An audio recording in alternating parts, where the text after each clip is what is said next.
Prologue. The Queen's Visit. The dungeon was a miserable place. Light was scarce and flickered from the torches bolted to the stone walls. Foul-smelling water dripped inside from the moat circling the palace above. Large rats chased each other across the floor searching for food. This was no place for a queen. It was just past midnight, and all was quiet except for the occasional rustle of a chain. Through the heavy silence, a single set of footsteps echoed throughout the halls as someone climbed down the spiral steps into the dungeon. A young woman emerged down the steps dressed head to toe in a long emerald cloak. She cautiously made her way past the row of cells, sparking the interest of the prisoners inside. With every step she took, her pace became slower and slower, and her heart beat faster and faster. The prisoners were arranged according to crime. The deeper she walked into the dungeon, the crueler and more dangerous the criminals became. Her sights were set on the cell at the very end of the hall, where a prisoner of special interest was being watched by a large private guard. The woman had come to ask a question. It was a simple question, but it consumed her thoughts every day, kept her lying awake most nights, and was the only thing she dreamed about with the little sleep she managed. Only one person could give her the answer she needed, and that person was on the other side of the prison bars ahead. "I wish to see her," the cloaked woman said to the guard. "No one is allowed to see her," the guard said, almost amused by the request. "I'm on strict orders from the royal family." The woman lowered her hood and revealed her face. Her skin was as pale as snow, her hair was as dark as coal, and her eyes were as green as the forest. Her beauty was known throughout the land, and her story was known even beyond that. "Your Majesty, please forgive me." The stunned guard apologized. He quickly bent into an overly pronounced bow. "I wasn't expecting anyone from the palace." "No apology necessary," she said, "but please do not speak of my presence here tonight." "Of course," the guard said, nodding. The woman faced their bars, waiting for them to be raised, but the guard hesitated. "Are you sure you want to go in there, Your Highness?" The guard said. "There's no telling what she's capable of." "I must see her," the woman said. "At any cost." The guard began turning a large, circular lever, and the bars of the cell rose. The woman took a deep breath and continued past him. She journeyed through a longer, darker hallway where a series of bars and barriers were raised and then lowered after she walked past him. Finally, she reached the end of the hall. The last set of bars was raised, and she stepped into the cell. The prisoner was a woman. She sat on a stool in the center of the cell and stared up at a small window. The prisoner waited a few moments before acknowledging the visitor behind her. It was the first visitor she had ever had, and she knew who it was without looking. There was only one person it could be. "Hello, Snow White," the prisoner said softly. "Hello, stepmother," Snow White replied with a nervous quiver. "I hope you are well." Although Snow White had rehearsed exactly what she wanted to say, she was now finding it nearly impossible to speak. "I heard that you are the queen now," her stepmother said. "It's true," said Snow White. "I've inherited the throne as my father intended. So, what do I owe this honor?" "Have you come to watch me wither away?" her stepmother said. There was such authority and power to her voice, it was known they'll make the strongest men melt like ice. "On the contrary," Snow White said. "I've come to understand." "To understand what?" her stepmother asked harshly. "Why?" Snow White hesitated. "Why you did what you did." And with this finally said, Snow White felt a weight lift off of her shoulders. She had finally asked the question that had been so strongly on her mind. Half of the challenge was over. "There are so many things about this world that you don't understand," the stepmother said, and turned to look at her stepdaughter. It was the first time in a long time that Snow White had seen her stepmother's face. It was the face of a woman who had once possessed beauty without flaw, and the face of a woman who had once been queen.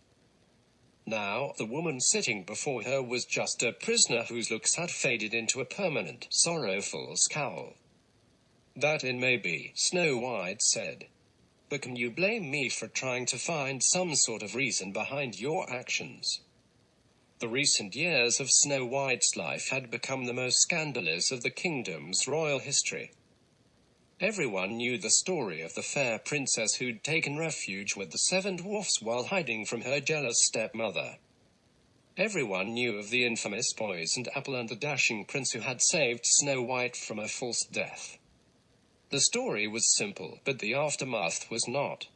Even with a new marriage and a monarchy to occupy her time, Snow White found herself constantly wondering if the theories of her stepmother's vanity were true. Something inside the new queen refused to believe that someone could be so malicious. "Do you know what they're calling you out there?" Snow White asked. "Outside these prison walls, the world refers to you as the evil queen." "If that is what the world has labeled me, then that is the name I shall learn to live with," the evil queen said. "Once the world has made a decision, there is little anyone can do to change its mind." Snow White was astonished by how little her stepmother cared, but Snow White needed her to care. She needed to know there was some humanity left in her. "They wanted to execute you after they discovered your crimes against me. The whole kingdom wanted you dead." Snow White's voice faded to a faint whisper as she fought off the emotions building up inside her. "But I wouldn't allow it. I couldn't.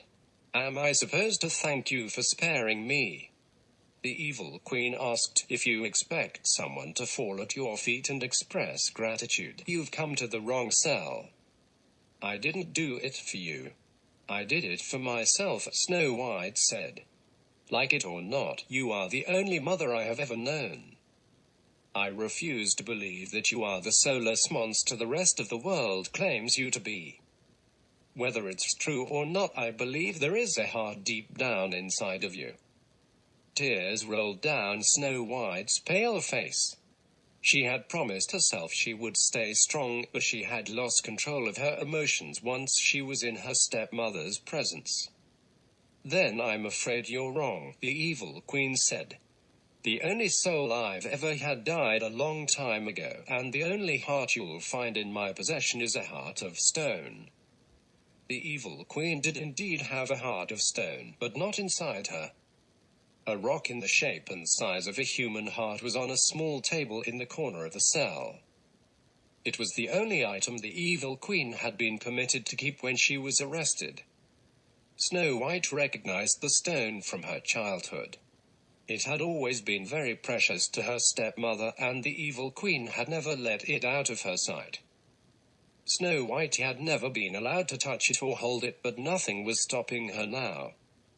She walked across the cell, picked it up, and curiously stared down at it. It brought back so many memories. All the neglect and sadness her stepmother had caused her as a child rushed through her. "All my life I only wanted one thing," Snow White said. "Your love. When I was a girl, I used to spend hours hiding in the palace just hoping you would notice that I was missing, but you never did. You spent your days in your chambers with your mirrors and your skin creams and this stone.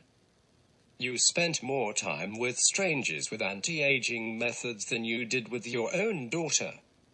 But why?" The evil queen did not answer. "You tried to kill me 4 times, 3 of which you attempted yourself," Snow White said, shaking her head in disbelief. "When you dressed as an old woman and came to me at the dwarf's cottage, I knew it was you. I knew you were dangerous, but I kept letting you in.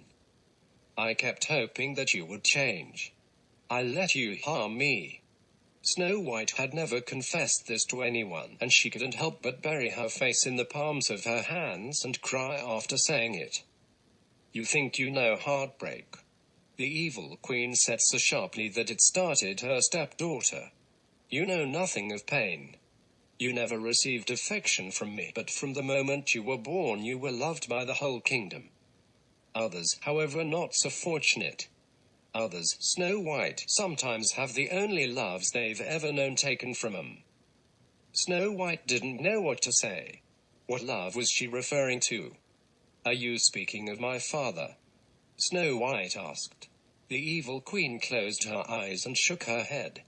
Naivete is such a privileged trait, she said.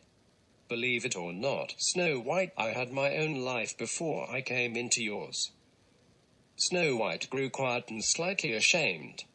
Of course she knew her stepmother had a life prior to marrying her father, but she had never considered what it had consisted of. Her stepmother had always been such a private person, Snow White never had reason to. Where is my mirror? The evil queen demanded. It's to be destroyed, Snow White told her. Suddenly, the evil queen's stone became much heavier in Snow White's hand. Snow White didn't know if this was really happening, or if she was just imagining it. Her arm became tired from holding the stone heart, and she had to put it aside. There's so much you're not telling me, Snow White said. There are so many things you've kept from me all these years. The evil queen lowered her head and stared at the ground. She remained silent. I may be the only person in the world with any compassion for you. Please tell me it isn't going to waste, Snow White pleaded. If there were events in your past that influenced your recent decisions, please explain them to me. Still there was no response. I'm not leaving here until you tell me, Snow White yelled, raising her voice for the first time in her life. Fine, the evil queen said. Snow White took a seat on another stool in the cell. The evil queen waited a moment before beginning, and Snow White's anticipation grew. Your story will forever be romanticized, she told Snow White. No one will ever think twice about mine. I will continue to be degraded into nothing but a grotesque villain until the end of time. But what the world fails to realize is that a villain is just a victim whose story hasn't been told. Everything I have done, my life's work and my crimes against you, has all been for him. Snow White felt her own heart grow heavy. Her head was spinning, and curiosity had taken over her entire body. Who? She asked so quickly that she forgot to hold back the desperation in her voice. The evil queen closed her eyes and let her memories surface. Images of places and people from her past flew out from the back of her mind like fireflies in a cave. There was so much she had seen in her younger years, so many things she wished she remembered, and so many things she wished to forget. I will tell you about my past, or at least the past of someone I once was, the evil queen said. But consider yourself warned. My story is not one that ends with a happily ever after.